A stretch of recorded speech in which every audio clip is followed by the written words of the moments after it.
Imagine a wall of water, taller than any skyscraper ever built, racing across the ocean at the speed of a jet. That actually happened, and scientists kept it quiet for decades because the numbers were too insane to publish. 66 million years ago, an asteroid roughly 12 kilometers wide slammed into what we now call the Yucatan Peninsula in Mexico. You probably know it killed the dinosaurs, but here's the part your teachers never told you. The water is what did the real damage first. When that rock hit the shallow sea at roughly 20 kilometers per second, it punched a hole in the ocean floor 180 kilometers wide and 20 kilometers deep. The water didn't just splash, it vanished. For a brief, terrifying moment, there was no ocean where the impact happened.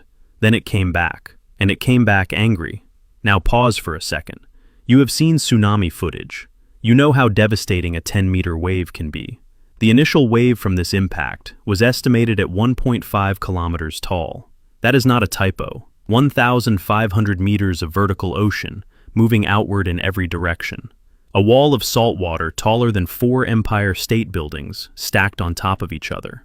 A landmark 2022 study, published in AGU Advances, by researcher Molly Range and her team at the University of Michigan, ran the first ever global simulation of this tsunami. What they found made the scientific community uncomfortable.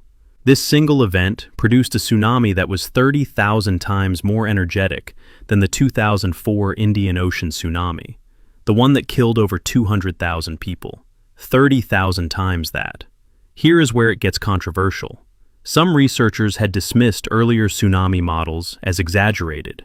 They argued that local geography would have absorbed most of the energy. Range's team proved them wrong, using over 100 deep-sea sediment cores collected from ocean floors around the world. The physical evidence matched the simulation almost perfectly. The wave was real, it was global, and nothing stopped it.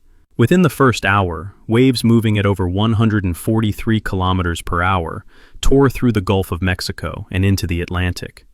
Within 24 hours, the tsunami had crossed both the Atlantic and Pacific Oceans. Within 48 hours, every coastline on Earth had been hit. Every single one. But wait, the ocean floor itself tells an even wilder story. In central Louisiana, researchers discovered massive megaripples preserved in ancient sediment. These are not small ripples like you see on a beach. These features have wavelengths of roughly 600 meters and average heights of 16 meters. They sit buried under hundreds of meters of newer sediment. The only force capable of creating them at that depth and that distance from the impact is an outrageously powerful tsunami scouring the seafloor itself. Think about that. The wave was so strong, it rearranged the bottom of the ocean in a location over 1,000 kilometers from the impact site. And here's the thing nobody talks about. The tsunami was just the opening act. The impact launched billions of tons of superheated rock into the atmosphere. Global wildfires broke out within hours. Temperatures spiked, then plummeted. Sunlight was blocked for months, possibly years.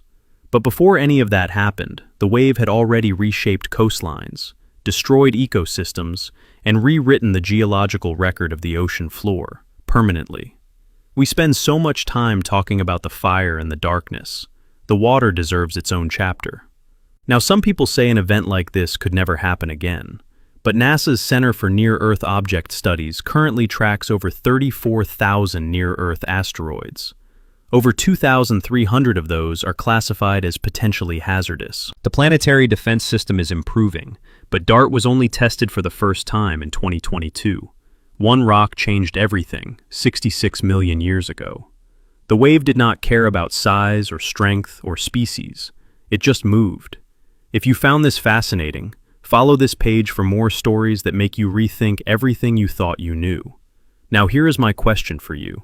If we detected an asteroid on a collision course today and had 5 years to prepare, do you think humanity would actually work together or fight over who pays for it?